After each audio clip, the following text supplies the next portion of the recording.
I have a super special background making share for you in this surprise video.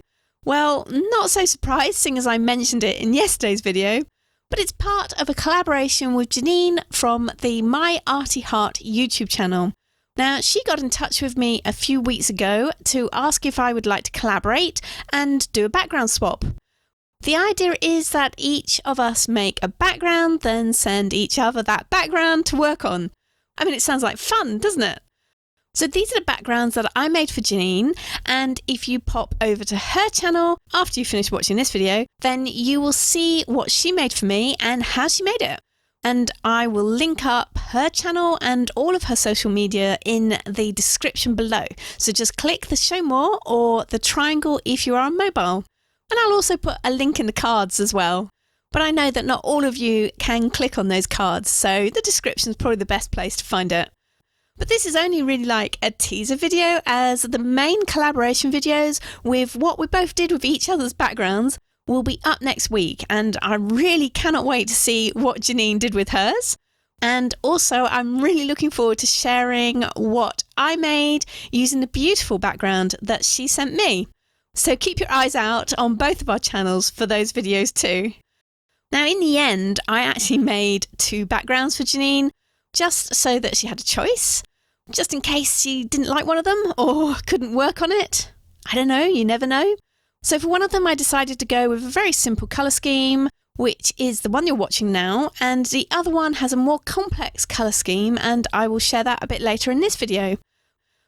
You will find all the colours listed in the description as usual, because I know that you like to know exactly which colours I'm using. I mean, I do too when I'm watching someone work too, so it kind of helps, doesn't it, to know?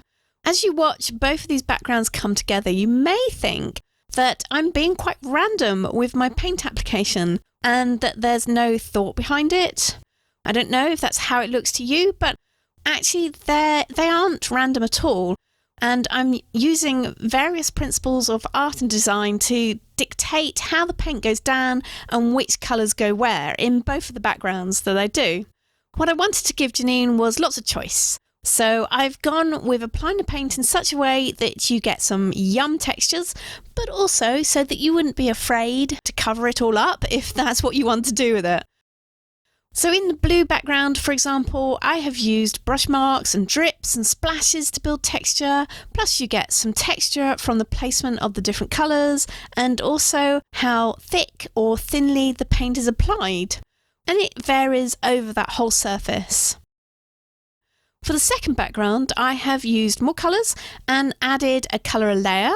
For this one, I started with a brush again, but this time I let the dry brushing texture be more prominent in that first layer. And I also added some textures in the thicker area of paint with a comb. Now, I think the comb that I actually used was from a hardware store. You know, the sort of thing used for adding texture to interior decorating. Unfortunately, I can't check, as I have temporarily misplaced it in my recent studio reorganisation. Hopefully it will turn up at some point, but you can get the same sort of thing from art stores easily, or even make one yourself. So I let that first layer dry before adding the next, and all the other layers I switched to using a plastic card to spread the paint. And I think that I mostly let each colour dry before adding a new colour, so that the colours were pretty clean and there was very limited colour mixing. There was a little bit, but not loads. But to be honest, the paint was spread quite thinly, so it dried quite quickly anyway.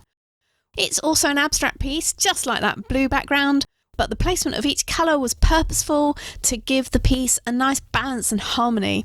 Well, that's what I was aiming for. And for this one, I didn't cover the whole page because, well, I quite like borders around work. I'm kind of fixated on that. You'll see that a lot in my work.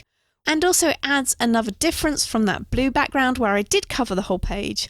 Plus, if this was the background that Jeanine chooses, then, you know, she's got plenty of choice if she wanted to use up that extra space and add more colour to it.